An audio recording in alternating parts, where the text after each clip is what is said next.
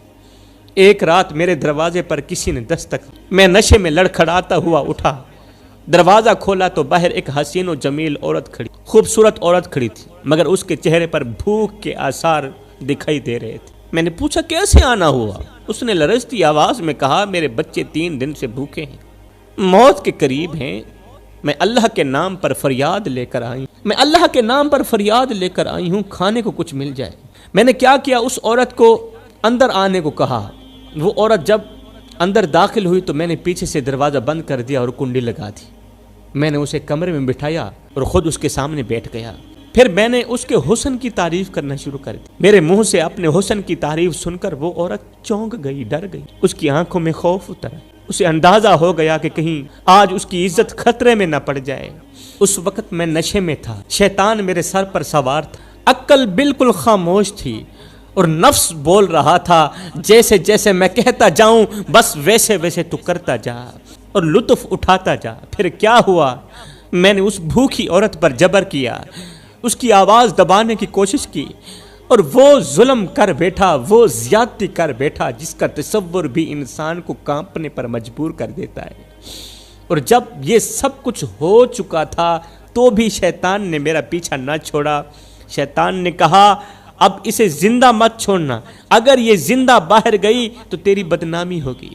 پھر کیا ہوا، شیطان کی باتوں پر آ کر جب میں نے اس بھوکی عورت کی جان لینے کی کوشش کی تو اس کے لبوں سے چند جملے نکلے اور وہ روتی ہوئی کہنے لگی، اللہ تو گواہ رہنا، میں صرف خیرات مانگنے آئی تھی، اللہ میں صرف ایک روٹی مانگنے کے لیے آئی تھی، میں غریب تھی، میں ایک روٹی کے بدلے عزت بیچنے نہیں آئی تھی، مجھ پر جبر کیا گیا، مجھ پر ظلم کیا گیا۔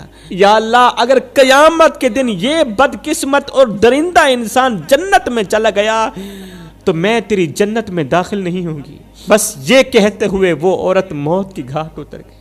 بس پھر کیا ہوا، اس عورت کے مر جانے کے بعد میرا عروج آہستہ آہستہ زوال میں بدلنا شروع ہو گیا، میری خوبصورتی بدصورتی میں بدلنی شروع ہو گئی، چہرے کی رونق چھن گئی، آنکھوں کی چمک ماند پڑ گئی، اور میں دن بدن کمزور ہوتا چلا گیا، میرا مال جاتا رہا، میرا وقار ختم ہو گیا، اور پھر نوبت یہاں تک آ پہنچی کہ میں نے خود کو تکلیف دینا شروع کر دیا۔ 10 سال کا طویل عرصہ گزر گیا ہے، میں کچرے کے ڈھیر پر پڑا زندگی کے مشکل دن گزار رہا ہوں، مگر اللہ میری توبہ قبول نہیں کر رہا، اللہ میرا رونا قبول نہیں کر رہا۔ اللہ نے اس مظلومہ عورت کی دعا قبول کی مگر میرا رونا قبول نہیں کر رہا۔ اس کی یہ عبرتناک کہانی سن کر بادشاہ اچھی طرح سمجھ چکا تھا کہ یہ خواب بالکل سچا تھا، کیونکہ اللہ کے سامنے جو شخص سچے دل سے رو کر توبہ کرے اللہ تعالیٰ اس کی توبہ ضرور قبول کرتا ہے، مگر اس شخص کے معاملے میں اللہ کا فیصلہ کچھ اور تھا۔ اللہ تعالیٰ نہیں چاہتا تھا کہ یہ شخص رونے کے ذریعے پاک ہو جائے۔ یہ شخص جب روتا تھا تو اللہ تعالیٰ کی رحمت جوش میں آتی تھی، اللہ کا رحم جوش میں آتا تھا، اللہ تعالیٰ اسے بخشنے پہ آتا تھا، مگر اس عورت نے کہا تھا، اللہ اگر یہ کمینہ تیری جنت میں چلا گیا تو میں تیری جنت میں داخل نہیں ہوں۔ اللہ تعالیٰ اس کی توبہ قبول نہیں کرنا چاہتا تھا، اس لیے اللہ نے چاہا کہ اسے دنیا کی اور زیادہ آزمائش میں ڈال دیا جائے۔ اللہ نے چاہا کہ اسے خزانے کا وزیر اعظم بنا دیا جائے تاکہ یہ دنیاوی خواہشات میں دفن ہو جائے، نفسانی لذتوں میں گم ہو جائے اور رونا بھی بھول جائے، توبہ کرنا بھی بھول جائے۔ یاد رکھنا، جب اللہ کسی انسان کو مہلت نہیں دینا چاہتا تو وہ اسے دنیا کی آسائشوں میں الجھا دیتا ہے، تاکہ وہ عیش میں ڈوب کر اللہ کی یاد سے سرے سے ہی غافل ہو جائے۔ دوسرے ہی دن بادشاہ نے اس بدقسمت شخص کو شاہی خزانے کا وزیر اعظم بنا دیا۔ جب وہ خزانے کا وزیر اعظم بنا تو اس نے پھر رونا چھوڑ دیا، توبہ کرنا بھول گیا، اور پہلے سے زیادہ دنیا کی لذتوں میں ڈوب گیا، پہلے سے زیادہ گناہ کرنے لگا، پھر پہلے سے زیادہ شرابیں پینے لگا۔ 20 سال اس نے نفس پرستی اور خواہشات کے پیچھے گزار دیے، اور پھر ایک دن کیا ہوا؟ زندگی کا سورج غروب ہو گیا، اس کا انتقال ہو گیا، مگر اصل انجام اس کے مرنے کے بعد سامنے آیا۔ جب اس بدقسمت وزیر کی قبر کھودی گئی تو قبر کے اندر سکون نہیں بلکہ عذاب تھا۔ قبر سانپوں، کیڑوں اور بچھوؤں سے بھری ہوئی تھی، اور ہر طرف قبر کے اندر آگ ہی آگ تھی، یوں لگتا تھا جسے جہنم کے تمام دروازے قبر کی طرف کھول دیے گئے ہیں، کیونکہ اسی قبر کے دائیں بائیں اس مظلوم عورت کے 2 بچے دفن تھے۔ دائیں بھی ایک بچہ دفن تھا، بائیں بھی ایک بچہ دفن تھا، وہ بچے جو بھوک کی وجہ سے ماں کی جدائی میں مر گئے تھے۔ ایک کی قبر ایک طرف تھی، دوسرے کی قبر ایک طرف تھی، درمیان میں اس ظالم کی قبر آئی، اس لیے اس کی قبر جہنم کے گڑھوں میں سے ایک گڑھا بن چکی تھی۔ یہ انجام سب کے لیے عبرت بن گیا۔ یہ ثابت ہو گیا کہ دنیا کی دولت کبھی انجام نہیں بنتی، اور مظلوم کی آہ کبھی خالی نہیں جاتی۔